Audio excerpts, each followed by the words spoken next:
Olá, seja muito bem-vindo ao áudio da segunda parte do Evangelho de Adão e Eva. A edição que eu estou lendo separa os escritos em Livro de Adão e Eva 1 e 2, mas em outras publicações chamam de Evangelho de Adão e Eva. Eu vou chamar aqui de Evangelho para não confundir quando eu estiver me referindo a esse livro que eu estou usando para leitura, chamado The Lost Books of the Bible, que contém esse e outros pseudoepígrafos e apócrifos. E por que desse áudio? Bem, porque eu contei a primeira parte dessa história em um dos áudios da série do Paraíso Perdido. E agora eu preciso terminar essa história. Vai que tem alguém que nem eu que não pode ficar com uma história pela metade. Não vou deixar ninguém sem o resto da história. Então, antes de mais nada, se você caiu aqui de paraquedas e está se perguntando onde está a primeira parte, calma que eu te ajudo. O primeiro livro deste pseudoepígrafo do Evangelho de Adão e Eva está dentro da série Paraíso Perdido, na resenha do capítulo 11. E por que lá? Bem, porque eu embarquei de cabeça em livros, palestras, artigos, vídeos, graphic novel e tudo mais que se relacionasse com a história de Milton. E aí, eu achei que seria interessante fazer uma leitura paralela para saber se a história do Paraíso Perdido tinha bebido da fonte desses escritos. E já te adianto, não. A história de John Milton tem como base a Bíblia. E não encontrei nenhum evento que estivesse relatado só aqui nesse livro que estivesse dentro do Paraíso Perdido. Essa história ficou mesmo só a título de curiosidade. Agora, deixa eu te preparar para os próximos áudios dessa série dos livros perdidos da Bíblia. O Evangelho de Adão e Eva está dividido em livro 1 e 2. Lembra que eu te contei? No primeiro áudio eu fiz um resumão do livro 1 e agora eu gravei o livro 2. Porém, tem quase 1h30 de história. Então, eu vou separar esses áudios em 2 ou 3 partes. Fique de olho nos próximos áudios. E para você que ainda não escutou o resumão da primeira parte, dá uma olhada na descrição desse áudio. Ali você encontra o link para a primeira parte desse Evangelho de Adão e Eva. Achou? Achou, né? Então vai lá e volta aqui depois. E para você que ficou e já está up to date, ligado e atualizado, me diz.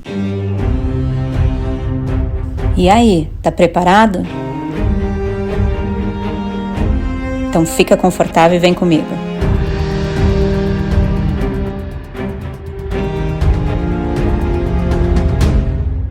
Non-novus, domini, non-novus, sed domini tuo de gloria. The Lost Books of the Bible by Joseph Lumpkin. Bom, vamos dar uma recapitulada, porque o primeiro livro começou com a expulsão de Adão e Eva do paraíso e eles foram para o que eles chamaram de Caverna dos Tesouros. Passaram boa parte do seu tempo indo e vindo, entrando e saindo, indo e voltando para aquela caverna e sendo atacados por Satan, pela serpente que estava irada com a maldição que ela recebeu, além dos animais que agora eram selvagens. Além disso, vimos que Adão morreu várias vezes e Deus precisou ressuscitá-lo para que a história continuasse. Eu sei.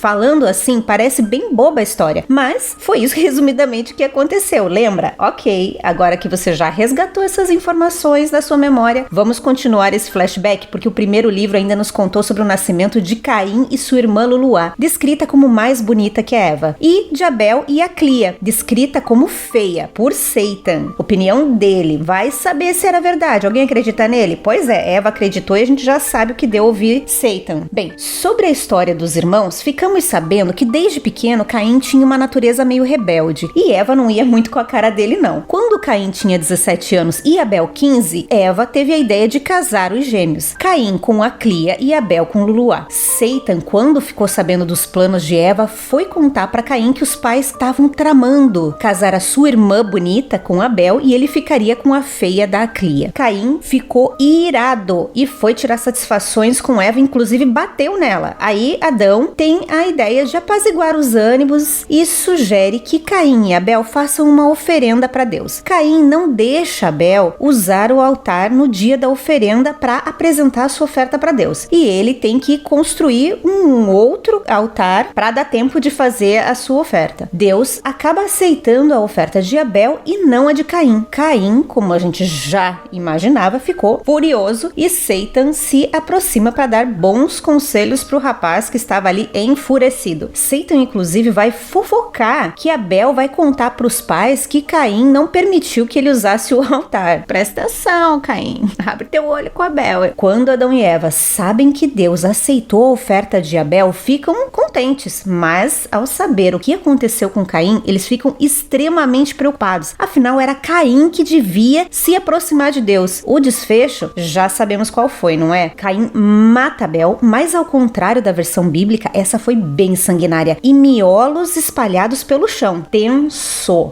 Aí você vai lembrar que o final dessa história tinha ficado enrolado, porque o autor tentava justificar por que Deus colocou aquela marca em Caim para que ele não fosse morto. Tá aí uma coisa que me deixou pensativa. Por quê? Por que Caim ganhou essa proteção? E eu, que tenho bíblias de estudo aqui e mais um livro de comentários bíblicos, resolvi procurar uma resposta e tadã! Não encontrei nada.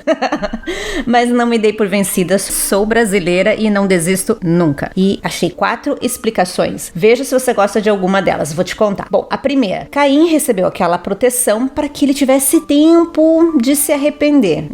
Essa aí eu achei a mais fraquinha de todas, tá? A segunda explicação. Que essa punição era para demonstrar para Caim que, embora ele mesmo não tenha dado valor à vida, Deus a valoriza de tal modo que garante que Caim não seja morto.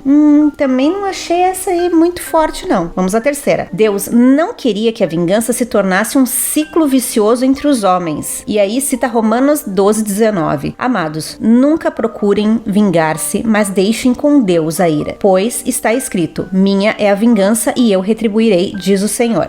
Temos aqui um embasamento que me parece fazer sentido, mas então eu achei uma quarta resposta que pra mim fez muito sentido. E essa resposta foi do blog Saulo Rodrigues. Eu vou deixar o link na descrição. E diz o seguinte: Caim, ele não poderia ser morto imediatamente porque Deus tem os seus planos e o seu modo de trabalhar que muitas vezes nós não vamos entender. Entre as possibilidades desses planos de Deus, o autor desse site fala o seguinte, sobre a descendência de Caim e que dela nasceram 2 homens que mudaram a história da humanidade e influenciaram e influenciam nossas vidas até o dia de hoje. Ele cita Jubal, que foi o pai de todos que tocam harpa, flauta, e Tubal-Caim, fabricante de todo o instrumento cortante de cobre e de ferro. Saulo, que é o autor desse site, acrescenta dizendo: veja o que nos ensina o livro do profeta Isaías em 55, versículo 8 e 9. Porque os meus pensamentos não são os vossos pensamentos, nem os vossos caminhos os meus caminhos, diz o Senhor. Porque assim como os céus são mais altos do que a terra, assim são os meus caminhos, mais altos do que os vossos caminhos, e os meus pensamentos mais altos do que os vossos pensamentos. E com essa, eu encerro por aqui os meus questionamentos sobre Caim ter sido poupado. Não serei eu que questionarei os caminhos e as decisões de Deus, afinal de contas ele é perfeito. Então, depois de todo esse meu blá blá blá, vamos começar a história? Não!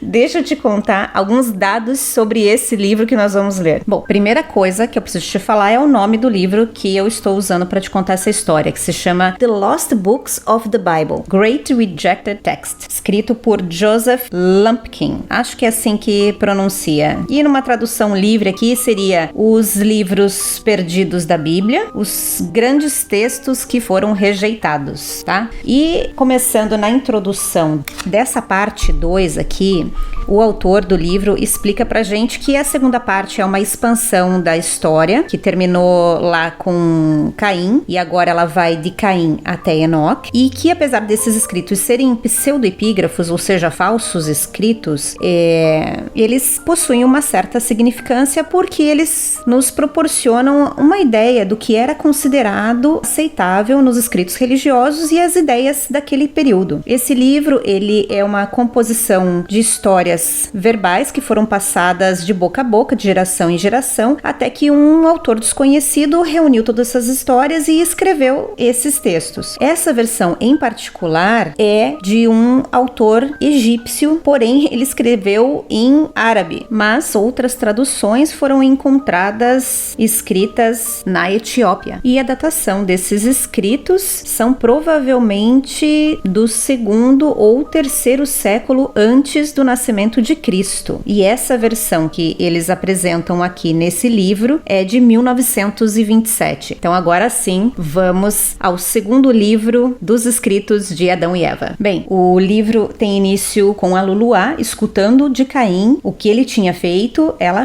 chora e vai contar pro pai e pra mãe aquilo que Caim tinha falado. Ele matou o seu irmão Abel. Todos então choraram alto, levantaram as suas vozes, bateram em seus rostos, jogaram pó em cima de suas cabeças e rasgaram as suas roupas. Tamanha a tristeza da família. Eles então foram até o local onde Abel foi morto, encontraram ele caído, sem vida, com feras em volta dele, porém, como ele era uma pessoa pura, não tinha nenhum cheiro podre ali. Adão então carrega Abel para a caverna dos tesouros e faz ali todo o cerimonial para uma espécie de embalsamento de Abel. Adão e Eva permanecem numa profunda tristeza e ficam ali em luto por 140 dias. Abel tinha 15 anos e meio e Caim 17 anos e meio quando isso aconteceu. Depois que o luto do seu irmão passou, Caim pegou a sua irmã, Luluá, e casou com ela sem a permissão do pai e da mãe, porque os pais estavam ali com o coração muito pesado, estavam tristes com o que tinha acontecido para tentar impedir o que Caim fez na sequência. Caim então pegou a sua irmã, foram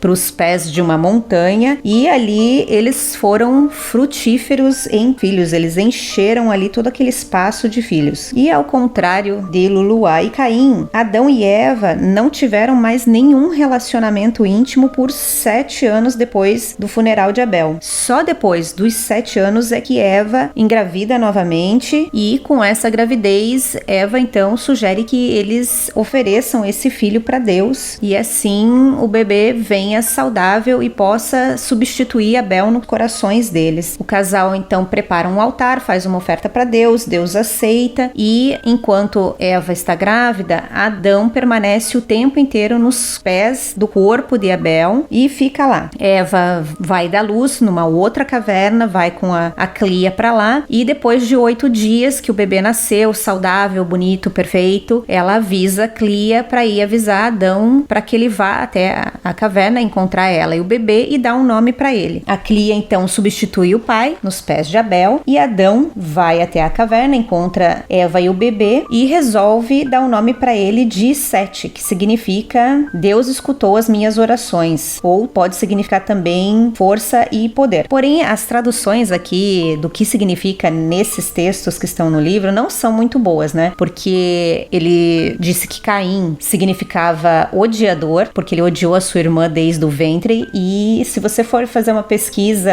básica assim na internet, você vai ver que existem outras versões e nenhuma delas é chamado de odiador, né? Existe a versão de que o nome significa lança e na Bíblia que eu tenho aqui diz que Caim significa adquirido ou aquisição, porque Eva achou que ele seria quem esmagaria a cabeça da serpente, o que não foi. Então não dá para confiar muito nas traduções do que significam os nomes aqui desses escritos. Agora, retornando à história, Adão, depois de nomear a criança, voltou para a caverna dos tesouros e a cria voltou para ficar com a mãe dela. Depois de 40 dias, as duas saem, vão se encontrar com Adão, eles vão se lavar, Adão e a cria por conta do funeral de Abel, e aqui diz que Eva e o bebê foram se lavar para a purificação. Depois disso, eles fizeram mais uma oferta para Deus e, mais uma vez, Deus aceitou e abençoou tanto a família quanto o filho deles, Sete. Todos eles voltaram então para a caverna dos tesouros e aqui conta que Adão e Eva não tiveram mais nenhum tipo de relacionamento íntimo durante a vida deles e nenhum outro filho nasceu dos dois. Eles tiveram apenas 5 filhos, que foi Caim, Luluá, Abel, Aclia e Sete. E essa primeira parte aqui diz que Sete, ele cresceu não só em estatura, mas em força e também começou rapidamente a rezar ferventemente para Deus. E uma nota do autor diz o seguinte, que Abel tinha 15 anos e meio e Caim 17 anos e meio quando Abel foi morto. Então Caim e Luluá, que eram gêmeos, Abel e Aclia também eram gêmeos, Caim casou com a irmã dele, a Luluá, e Aclia, que tinha 15 anos e meio quando Abel morreu. Fazendo os cálculos, Aclia no nascimento de Sete já tinha 23 anos. E agora a gente vai para uma parte bem doidona da história. E a parte que começa a ficar maluca é agora, porque diz que Satan invejou Adão por estar separado da Eva e queria fazer com que o casal ficasse ficasse junto novamente, o que não faz o menor sentido com o resto da história. Você vai ver por quê. Bom, Adão, ele sobe então no topo da caverna dos tesouros e continua dormindo ali noite após noite, mas que todo dia, logo de manhã, ele descia para rezar e receber as bênçãos. Mas quando era noite, ele voltava para o topo da caverna e dormia ali, mas sempre temendo que Satan pudesse vir fazer alguma coisa contra ele. E ele continuou assim por 39 dias. Foi quando Satan, o odiador de todas as coisas boas, viu Adão sozinho, jejuando e rezando, e apareceu para ele na forma de uma linda mulher que parou na frente dele no meio da noite, no 40º dia, e disse: Adão, desde o dia que você esteve nesta caverna, nós temos experimentado grande paz vinda de você. As suas orações nos atingiu e nós fomos confortados por conta de você. Mas agora, Adão, que você subiu no topo da caverna para dormir, eu não tenho dúvidas sobre você e da grande tristeza que está sobre nós, porque você se separou da Eva. E então, quando você está no topo da caverna, as suas orações encheram os nossos corações. E então, eu também fiquei preocupada sobre a sua criança, que foi separada de você. E a minha tristeza é maior pela morte do seu filho Abel, porque ele era uma pessoa justa, uma pessoa correta. Porém, eu fiquei feliz quando soube do nascimento do seu filho Sete. Mas depois de um tempo, eu me entristeci pela Eva, porque ela é minha irmã. Olha a doideira. Quando Deus colocou você para dormir, Adão, deixa eu te contar, teve uma coisa que você não tá sabendo ali. Ele tirou a Eva do seu lado, mas não só a Eva, ele me tirou também, me criou escondido em um lugar em que você não podia me ver. E da onde eu tava, eu fiquei feliz pela minha irmã quando ela tava com você, mas Deus me fez uma promessa. Ele disse: não fique triste. Quando Adão for pro topo da caverna dos tesouros e ficar separado da Eva, eu vou mandar você para ele e você vai se juntar a ele em casamento e terá 5 filhos com ele, assim como a Eva teve 5 filhos. E agora veja, Deus me prometeu e cumpriu. Foi ele que me enviou até você para que a gente se casasse, porque se você se casar comigo, eu terei filhos melhores do que a Eva teve. E olha agora, você ainda é jovem. Não termine a sua vida nessa tristeza. Ao contrário, passe seus últimos dias de juventude em felicidade e prazer. Comigo, obviamente. Gente, Satan travestido de mulher. Não consigo. Tá, vamos lá. Seus dias ainda são poucos, mas nós podemos ter prazer juntos. Levante e venha cumprir o comando de Deus. Ela foi até Adão e tentou abraçar ele, mas quando Adão percebeu que ela estava vindo para cima dele, ele começou ferventemente a rezar para Deus, para que Deus livrasse ele dela. E então Deus enviou a sua palavra para Adão dizendo: Adão, essa aparição é aquela mesma que te prometeu estar acima de Deus e toda a majestade. Ele não tem a intenção de fazer nenhum bem para você, mas agora ele está mostrando a ele mesmo na forma de uma mulher, e em outro momento ele pode aparecer como anjo, ou em outras ocasiões como uma serpente, e em outras ele pode usar até algo que relembre Deus, mas esse aí é aquele que quer destruir a sua alma. Adão, agora você entende no seu coração e vê que eu te livrei das mãos dele várias vezes e que eu sou um Deus misericordioso. Eu desejo o seu bem e não a sua ruína. Então Deus ordenou que Satan mostrasse a si mesmo naquela forma horrenda dele. Porém, Adão ficou ali em estado de choque, morrendo de medo com a visão que ele teve de Satan na sua forma real. Deus disse para Adão: olhe para esse mal, olhe essa visão horrível e saiba que foi ele quem fez você cair do brilho para a escuridão, da paz para repousar em miséria. E olhe para ele, Adão. Ele diz que é aquele que é Deus. Deus pode estar assim na escuridão? Deus usaria a forma de uma mulher para te enganar? Existe alguém mais poderoso que Deus? Alguém que poderia destronar Deus? Veja, Adão, olhe para ele, obrigado a ficar aqui na sua presença, sem condições de voar para longe. Então eu digo para você, não tenha medo dele. De agora em diante, fique esperto, esteja ligado, Adão. Ele vai tentar fazer outras coisas contra você. E então Deus espantou Satan dali e também fortaleceu o coração de Adão Adão confortou ele dizendo que volte lá para a caverna dos tesouros e não se separe da Eva. Eu irei acalmar toda a luxúria animalesca que tem dentro de você. Eu não sei se foi Satan ali que apareceu como mulher que colocou isso na cabeça de Adão, mas enfim, essa é a mensagem que Deus dá para Adão quando manda ele retornar para a caverninha lá dos tesouros. E depois disso, Adão e Eva então voltaram a viver juntos, assim como Deus havia comandado. E acrescenta que Deus fez isso só para Adão, no caso, tirar a luxúria de dentro dele. Já os descendentes de Adão continuam com isso dentro dele. Adão então rezou para Deus por livrá-lo dessas suas paixões carnais. E assim terminou aqueles 40 dias em que Adão e Eva ficaram separados. Quando Sete tinha 7 anos, ele também conhecia o bem e o mal. E ele era uma criança consistente ali nas questões de jejuar e orar. Ele passava a noite dele rezando para Deus por misericórdia e perdão. Ele também fazia as oferendas dele todos os dias. Ele jejuou mais do que o pai dele já havia jejuado. E Sete era tão bonito, não só pela aparência, mas pelo comportamento, que ele era muito parecido com um anjo de Deus. Ele tinha um bom coração, uma alma preciosa, e tudo isso fazia com que ele quisesse ofertar o seu melhor para Deus todos os dias. Deus ficou muito contente com as ofertas de Sete e abençoou ele com muita pureza. Só que depois do 7º ano de Sete, ele começou a se afastar do altar de Deus. E foi aí que Satan achou a sua brecha para se aproximar de Sete e apareceu para ele no formato de um anjo brilhante, com uma luz linda. E ele dizia palavras lindas, falando como Sete tinha um sorriso lindo e como ele era perfeito. E então Satan disse para ele: escuta, por que você vive aqui nessa montanha? É grotesca, cheia de pedra, areia. Nem essas árvores que tem em volta são boas. Tem um outro lugar aqui, olha, que é bem melhor do que esse lugar que você tá morando. E ele disse mais: o lugar da onde eu venho é bem mais bonito que esse aqui. A gente vive em condições melhores. As nossas mulheres são bem mais bonitas do que as outras. Sete, eu gostaria que você se casasse com uma delas, porque eu vejo que você é muito bonito para essa Clia.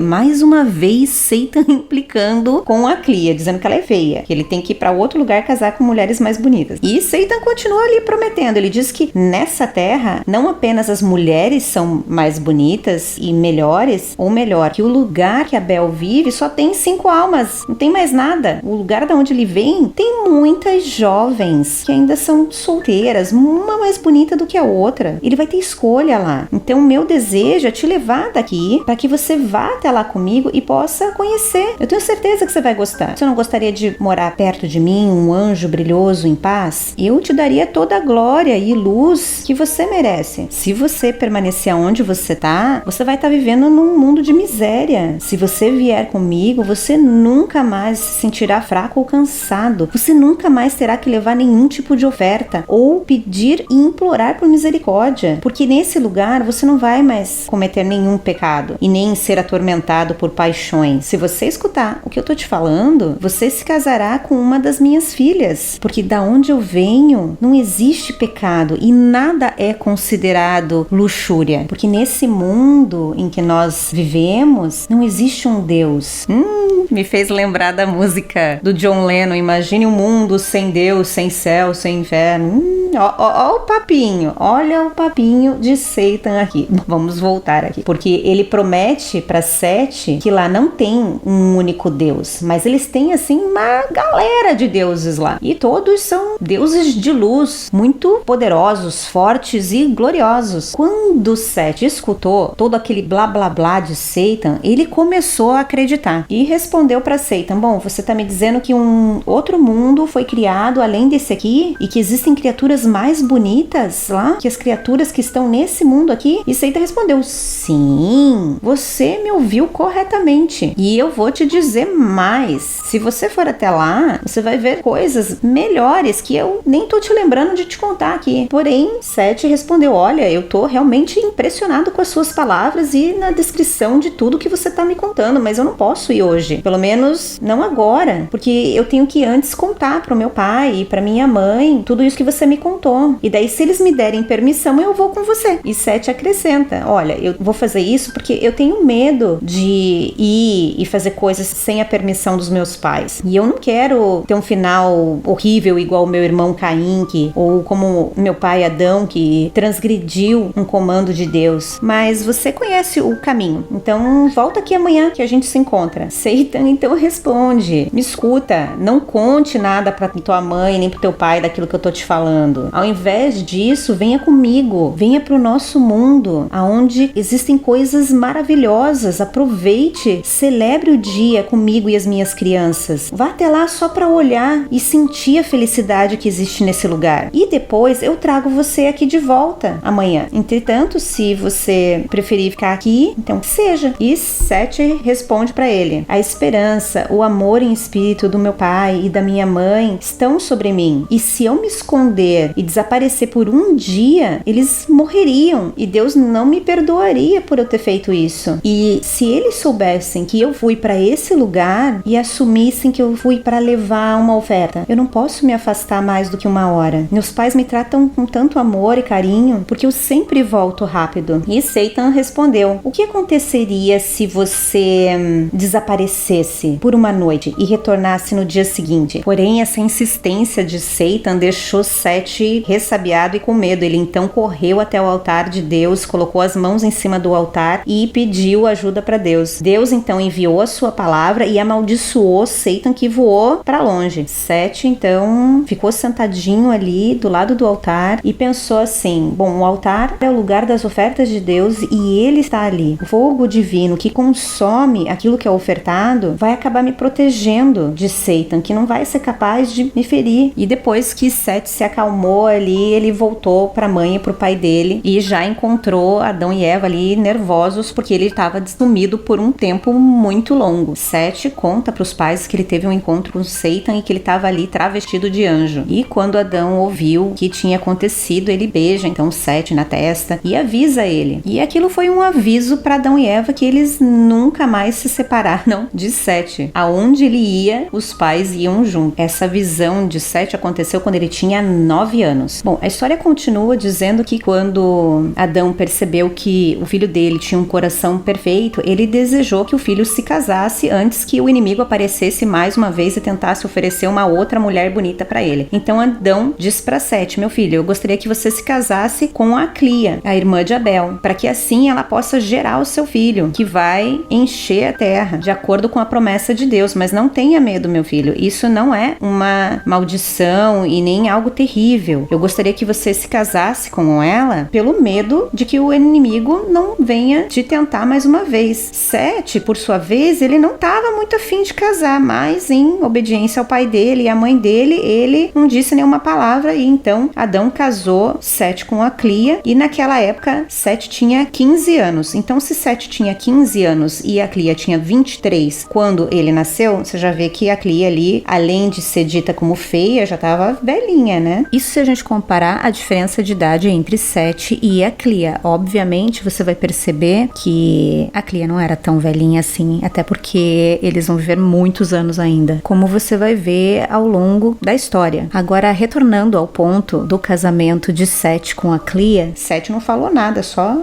cumpriu, só obedeceu o que Adão tinha dito para ele. E a história continua nos dizendo aqui que quando Sete completou 20 anos, ele teve um filho que ele chamou de Enos e teve outros filhos, além do Enos. Depois Enos cresceu, se casou e gerou Cainã. Cainã também cresceu, casou e gerou Mahalalel. E esses foram os herdeiros de Adão, enquanto Adão vivia ali dentro da caverna dos tesouros. E com o casamento de Sete e a Clia, terminamos esta primeira parte do segundo livro de Adão e Eva. Lembrando que aqui eu tô chamando de Evangelho, porque algumas traduções apresentam assim, mas também para que a gente não confunda com o livro da onde eu tô retirando esses textos aqui, pseudepígrafos e outros apócrifos do autor Joseph Lumpkin. Eu não vou fazer vídeos, resenhas só para fazer comentários, como eu fiz com o Paraíso Perdido, porque aqui os capítulos são bem curtinhos, nós paramos por volta do capítulo 7, e só para você ter uma ideia, esse segundo livro são 22 capítulos. E o que eu posso dizer sobre esse segundo livro, se a gente comparar com o primeiro, a leitura está fluindo um pouco mais. No primeiro livro, Adão e Eva passaram muito tempo sofrendo por terem sido expulsos do paraíso, sofrendo perseguições, tanto de Satan como dos animais. Sinceramente, a parte em que Adão ficava se matando o tempo inteiro era exaustivo, parecia até meio que ridículo que Deus precisasse ficar retornando o tempo inteiro para ressuscitar Adão. E se no livro anterior nós paramos com aquela morte horrível de Abel, nessa a gente já tem uma espécie de uma redenção com o nascimento de Sete e terminamos agora com o casamento de Sete com a Clia. Fiquei com dó da Clia? Fiquei. Ninguém queria se casar com a Clia. E até engraçado que Adão diz, né? Não veja isso como se fosse uma punição, como se a Clia fosse realmente feia. Será que Satan tá falando a verdade sobre a aparência de Clia? Não temos como saber. E eu não posso deixar de falar do que foi Satan travestido de mulher tentando enganar Adão para que se casasse e tivesse filhos com ele. A única coisa que eu conseguia pensar era no Pernalonga ou no Pica-Pau. Lembra quando eles se vestiam de mulher para enganar? Então, era isso que eu imaginava. Satan ali como se fosse o Pica-Pau travestido de mulher ou o Pernalonga. E eu fiquei me perguntando, e se Adão tivesse aceitado? Como é que ele ia ter filhos com Adão? Que doideira foi essa? E o mais interessante é que Deus, né, manda sua palavra, que no caso é o Messias, para socorrer Adão ali e segura Satan e faz ele se revelar. Tipo, você vai ficar aqui agora, você vai ficar e você não vai sair. Mostra como é que é a tua cara, mostra. Tira essa fantasia de mulher aí, mostra como é que é a tua cara. E aí quando ele se revela para Adão, Adão fica chocado de ver aquela imagem horrenda de Satan nua e crua. E Satan é obrigado a ficar ali, enquanto a palavra de Deus continua explicando para Adão, olha, eu sou um Deus bom, eu jamais faria isso com você. Esse aqui é aquele que te enganou,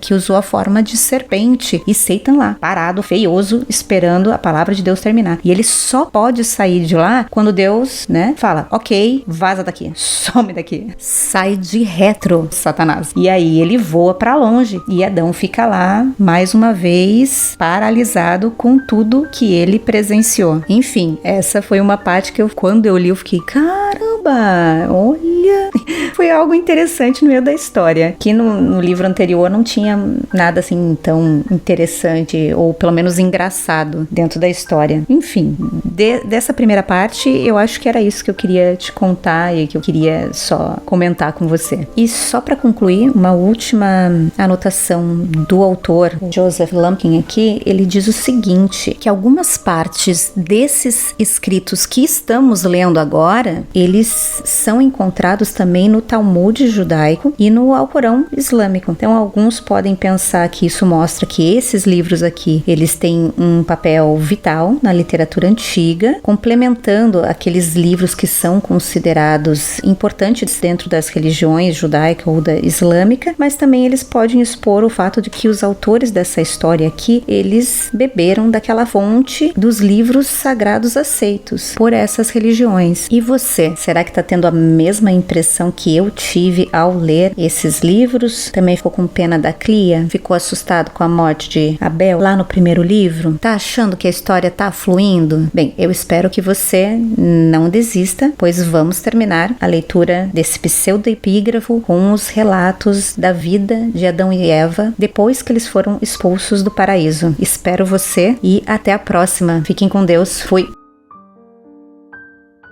Lembrando que esse não é um audiolivro, mas a minha interpretação da história. Caso queira conferir o original desse pseudoepígrafo, não deixe de ler a versão original. A tradução utilizada por mim é a versão em inglês de 1927, reunida no livro The Lost Books of the Bible, do autor Joseph B. Lumpkin. Se você ficou curioso sobre esse livro que reúne a história contada aqui e outros escritos excluídos da Bíblia, confira na descrição desse áudio todas as informações sobre essa edição que serviu como base para eu te contar essa história. Por hoje ficamos por aqui, mas te espero nos próximos áudios. Até lá!